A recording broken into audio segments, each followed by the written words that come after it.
السلام عليكم صاحب بيال كسر وهذا ما أنت أيوه برنامج كينا كان تاريخها كوها عيارتوغا ما أنتو وانو قارن دونا قيبها عيارتوغو بريها نو نسوحو كوحين إنيو وحنا كسو هذا الله قيب كمية تاريخ يونايتد أو كوح وين أو إيجلان مع مشاه aad lagu khatar badan marka loo arko horyaalka inta jeer haysato waa kuwa waaweyn sidoo kale waxaan ka hadalnay Arsenal oo ah koox iyanu aad u khatar badan oo Ingiriis ah oo iyanu qayb ka hadalnay taariikhdoodu markan waxaanu bariyaan maanta waan ka nasan doonaa qaybaha kooxaha oo dib aan ugu soo laaban doonaayo maanta waxaanu eegi doonaa dhanka taariikhaha ciyaartooygu waxaan soo qaadan doonaa nin kabiir ah waxba laga qaban karin oo laacib ah runtii Hazard markuu baxay Premier League maanta waxa loo arkaa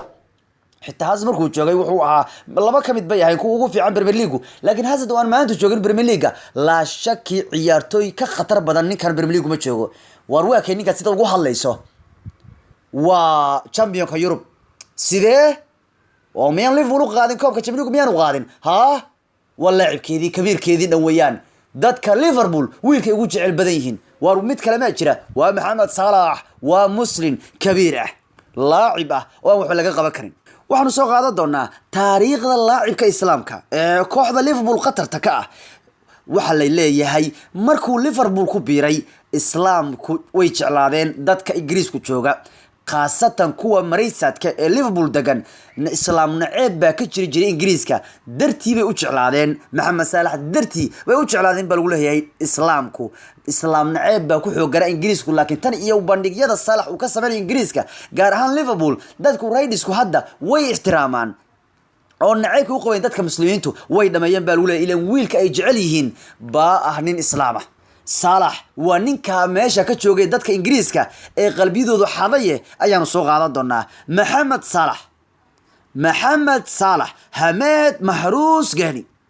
waa aftiriskiisoo dhame waxa uu dhashay 15kii bishii June 1992 waa nin Egyptian oo weerarka ugu ciyaara kooxda Premier League ee Liverpool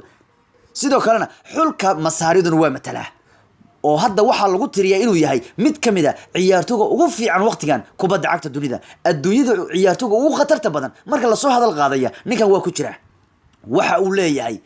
dhamaystir dhanka goolasha haduu goolka kor tago wuu dhamaystirayaa goolku wuxuu leeyahay gambis khatar badan oo aan lagu joojin karin waa tuu helay toddobaadka ka dhigay Luis ahaa iyo waliba speed aan lagu qaban karin waa tuu ciyaartooyga Arsenal ka wada orday uu ka dhaliya goolka speed oo lagu daray gambis oo lagu daray dhamaystir dhanka gool waa waxa uu maanta yahay Salah waana waxa Liverpool ay ku jeceshahay guulaha waaweyn Liverpool ay gaaraysan waa ninka u horseedaya waana waxa ka dhigaya maanta in isagu lagu daro inuu yahay mid kamid ah ciyaartooyga ugu fiican waqtigan dunida kubadda cagta waxa uu xirfadiisa ciyaaraha ka soo bilaabay kooxda Qaahiro ka dhisan ee Al Muwakkilun waqti yar ayuu joogay ka ciyaaridda horyaalka Premier League Masar 2010kii waqti yar uu ka ciyaaray horyaalka Masaarida kadib uu isaga baxayo durba waxa la soo dalbadayo waxaana soo dalbaday kooxda Swiss ka dhisan ee Basel waxaana ku biiray kooxda Switzerland markuu kooxda Switzerland ee Basel ku biirina oo wax yar uu ka ciyaaray kaliya wadankiisa ninkan wuxuu galay Yurub horyaalka Swiss buu la ciyaaray kooxda kubadda cagta Basel durbana Basel wuxuu ka caawiyay guuleysiga horyaalka xilli ciyaareedkiisa ugu horeeyay waxaana xilli ciyaareedkaas bandhiga Mohamed Salah uu ka sameeyay horyaalka Switzerland ee horyaalkan uu kooxdu la qaaday loogu doortay abaalmarinta Safe Golden Player Award bandhiga Salah uu ka sameeyay kooxda kubadda cagta ee Basel ayaa ka dhigay Salah inuu soo jiito kooxaha kubadda cagta caalamka gaar ahaan kooxda Premier League ee Chelsea waxaana gadatay kooxda Chelsea ee Premier League ka dhisan waxaana ugu wareegay 2014 lacag gaaraya 11 milyan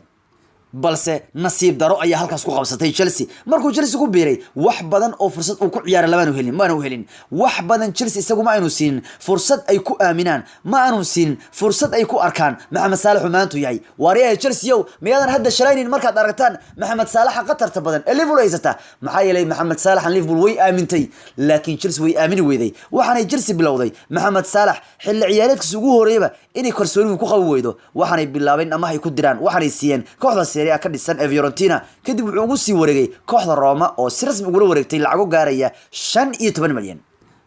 kadib bandhigiisii kooxda Roma ayaa soo jiitay kooxo badan oo caalamka bandhigiisii kooxda Roma ayaa Roma ka dhigay inay ku dhameystaan kaalinta labaad ee horyaalka Talyaaniga waliba Roma gacanta inay ku dhigtay 2017 dhibco aad u badan bandhigyada Roma uu ka sameeyay Salah baana keenay in mar kale Premier League loo gato oo waxa soo dalbatay kooxda Liverpool oo ugu wareegay lacag gaaraya 36.9 milyan waqtigiisii labaad Ingiriisku hadii waqtigiisii koowaad uu guul dareystay oo kooxdii soo gadatay aamin weyday waqtigiisii labaad Ingiriisku Mohamed Salah way u kala kacday oo waxa uu noqday nin aanu caadi ahaynba goolalin walba Premier League sanadahan dambe isagaba si xiriir u qaadaya sanadkii hore iyo kii ka horeeyaba labadii san la soo dhaafay waxa uu ahaa ninka Premier League ku guuleysanaya kabtiisa goolinta waliba sanadkan saadaasha computerka waxa la qabaa oo la arkaa mar kale Mohamed Salah inuu ku guuleysan karo sanadkii saddexaad xir inuu ku guuleysan karo goolalinta Premier League waxa lagu leeyahay Mohamed Salah markuu soo laabtay Ingiriiska Liverpool ayuu durba caawiyay waxaana Mohamed Salah uu si fiican ula qabtay kooxda Reds isagoo garabka ugu ciyaaraya kulamada 38 ciyaarood ee Premier League Mohamed Salah uu cadar uu ka dhigay isagoo gool badan ku qaaday Premier League goolintiisa waxaana Mohamed Salah la siiyay abaalmarinta Premier League Golden Boot oo ah abaalmarinta goolinta ciyaaraha Premier League markii Mohamed Salah uu dhaliyay goolal badan taas oo ka badan ciyaartoy kasta Premier League ka ciyaara Salah ayaana dhaliyay 32 gool 36 ciyaarood oo horyaalka la ciyaaray Mohamed Salah marka Liverpool waqtigiisa uu ku guuleystay taas ayaa keentay marka Mohamed Salah inuu sanadku aruursado abaalmarino waaweyn oo ay ku jirto abaalmarinta xidiga sanadka ugu fiican ee Ingiriiska Premier League BFA Player of the Year sidoo kale wuxuu ku guuleystay abaalmarinta qoraayaasha Ingiriiska wuxuu ku guuleystay abaalmarinta taageerayaasha Ingiriiska ee BFA Player of the Year buu ku guuleystay oo Salah inta kuma sii joogsan sanadkii ku xigana wuxuu ku guuleystay goolinta Premier League waxaana Salah uu bilaabay markaa kadib inuu ku tartamo abaalmarinada waaweyn ee kubadda cagta wuxuuna ku tartamay abaalmarinta xidiga sanadka ugu fiican ee FIFA ee the best loo yaqaano waxaanu Mohamed Salah kaga dhameystay kaalinta saddexaad uu kaga dhameystay oo waxaanu ku tartamay abaalmarin weyn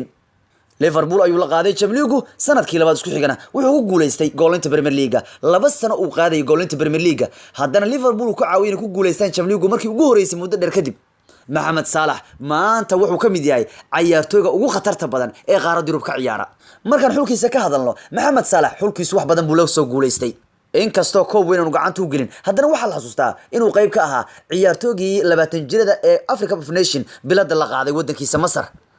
sanadii 2017 wuxuu wadankiisa ka caawiyay in Africa Cup of Nations finalkiisu ay gaaraan xitaa wuxuu ahaa ninka ugu goolasha badnaa tartanka Africa Cup of Nations waa tartanka isreebka koobka adduunka loogu soo baxayo ee qaaradda Afrika Mohamed Salah wuxuu ku guuleystay abaalmarino waaweyn sida abaalmarinta xidiga sanadka ugu fiican Afrika sidoo kale abaalmarinta BBC xidiga sanadka ugu fiican ee Afrika sidoo kale kooxda sanadka ugu fiican Afrika uu qayb ayuu ka noqday iyo kooxdu sanadkaba Mohamed guud ahaan xirfadiisa ciyaaraha wuxuu ka soo bilaabay 2010 ilaa 2012 uu joogay kooxda Al Muwakkilon kadib waa ka tagay Basel buu aaday kadib waa ka tagay Chelsea buu aaday waa ka tagay Fiorentina ama ku aaday Roma ayuu ama ku sii aaday Roma baa gadatay Liverpool maanta jooga 22 June 2017 bay ahayd markii Liverpool ay si rasmi u la wareegtay ciyaartooyga lagu magacaabo Mohamed Salah oo ay gacanta ku soo dhigeen beriga ka waxa uu ahaa nin Talyaaniga lagu soo arkay wuxuu yahay Premier League Chelsea wajiga wax weyn buu ku riday ileen waxay arkayeen Mohamed Salah galab waxaana soo noqday Mohamed Salah khatar badan kulankiisii ugu horeeyay oo Liverpool la ciyaaraysa kooxda Watford ayuu gool ka dhaliyay ciyaarta 3-3 ku dhamaatay xitaa kulankiisii labaad gool buu dhaliyay يعني ليفربول جول كلمات أقول علينا وحكنا اللي ترتكى تشامليغو بلاي أوف كيسة مركز أو أي هونفين لعيارين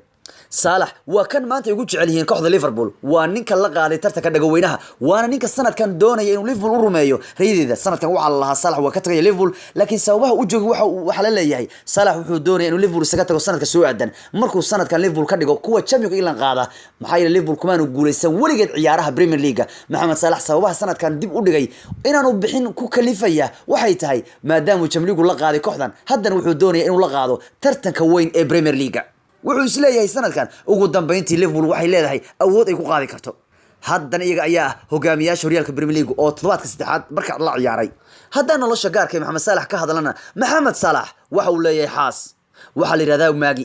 waxa uu guursaday 2003 Mohamed waxa uu joogtay gabar lagu magacaabo Maka gabadha taana waa gabadha in badan aad ku aragtaan garoonka Anfield Mohamed Salah labadii san la soo dhaafay markuu goolinta ku guuleysanay garoonka la soo galeysay weeyaan gabadhiisa yar weeyaan Maka ayaa la yiraahdaa Maka ayaa la yiraahdaa gabadhu tan wuxuu ugu magac daray dhulka qeyrka badan ee islaamka ee Maka